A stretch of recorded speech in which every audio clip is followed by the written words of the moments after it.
Chinese electric cars are in the news, and that's because the EU want to put import tariffs on them, up to 48%. That's a tax for Chinese car manufacturers selling cars into Europe. Now, that could mean that prices could go up by as much as 10,000 euros. That's not good for consumer choice, and it affects far more car brands than you think. MG, Polestar, BYD, Lotus, even Tesla, Mercedes, BMW and Volkswagen all have car factories in China.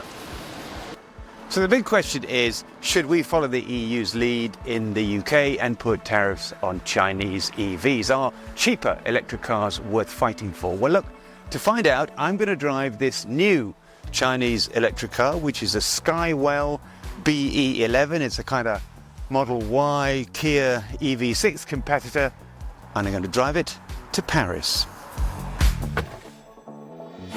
And I'm driving to Paris along with 19 other intrepid souls, all electric car drivers who are doing a rally, some of whom are going on to Geneva.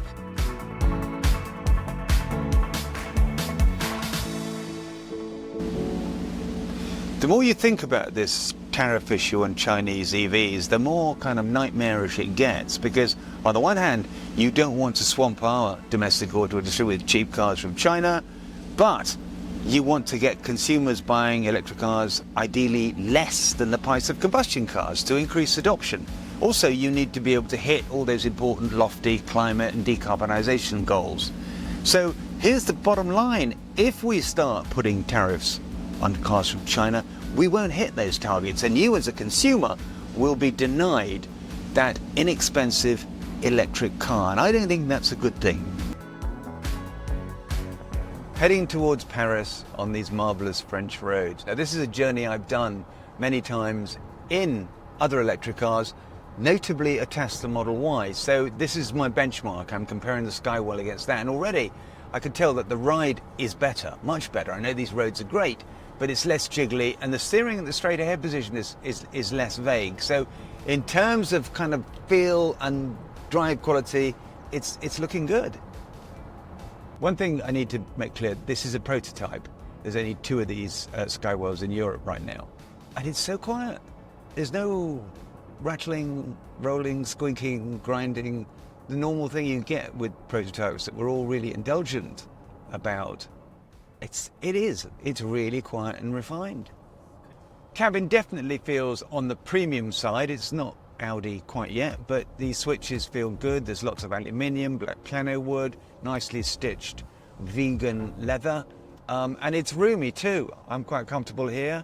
There's lots of room in the back, big cargo area too. The only downside, as far as I'm concerned, is it doesn't have lumbar adjustment on the driver's seat, which I think is a big omission. There's only one level of spec with a Skywell, and it's pretty decent. Sliding panoramic roof, electric front and rear seats, heated and ventilated seats all the way round, a 360 camera, electric boot. I'm sure I've forgotten a load, but at the price point, which is mid-30s for the smaller battery and just under 40 grand, around 39 for the bigger battery, it undercuts the competition by around 10 grand. China is tricky when it comes to human rights, Taiwan, free speech and lots of other difficult stuff. So creating commercial relationships won't be as simple or painless as they sound. But China can build EVs much cheaper than we can in Europe, and to a decent standard. If the energy transition is going to work, it has to be a global collaboration.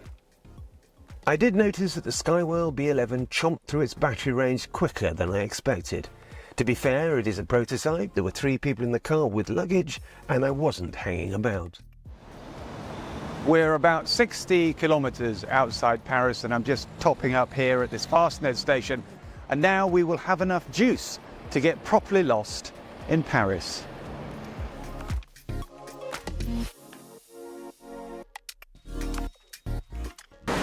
So I can see the Arc de Triomphe. We've made it. And loads of range to spare. And I've just seen a poster advertising a concert in Paris by Paul McCartney. All is well with the world.